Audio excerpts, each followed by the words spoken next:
Hi friends, ఎందుకు ఏటో అనేది రైట్ తెలీదు, ముందుకెళ్తేనే తెలుస్తుంది. ఇప్పుడైతే ఇది కాల్చడానికి కోయడానికి అవ్వదు.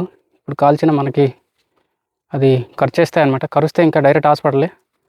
సో అది ఒకటి కాదు రెండు కాదు, అవంతా వచ్చి ఒకేసారి దాడి చేస్తే మనం ఇంకా ఇదే అడిగితేనే అంటారు. ఫ్రెండ్స్ మేమైతే వెళ్ళిపోతున్నాము వచ్చిన దారే. సో ఇప్పుడైతే తీయడానికి అవ్వదన్నారు ఫ్రెండ్స్. మేము ఇప్పుడు కాల్చడానికి ఇలాగ కర్రలో చుట్టేసి కాల్చి పడేస్తారు అనమాట. మన వాళ్ళు తెచ్చాం తేనె. అయితే ఫస్ట్ టైం ఇలాగ తేనె కాల్చడం. ఫైనల్గా తీసుకెళ్ళిపోతాం. తీసుకెళ్ళి ఇంకా పగలపూట తీయలేము, తీసిన మనకు ప్రమాదం. ఈ టైం కొంచెం ఈగలు కూడా ఎగరావు, సైలెంట్గా ఉంటాయి. దానివల్ల కరిస్తే మూతంతో వాసిపోయింది. అందుకోసం వండాలి. సో కొత్తగా ట్రై చేస్తున్నాము.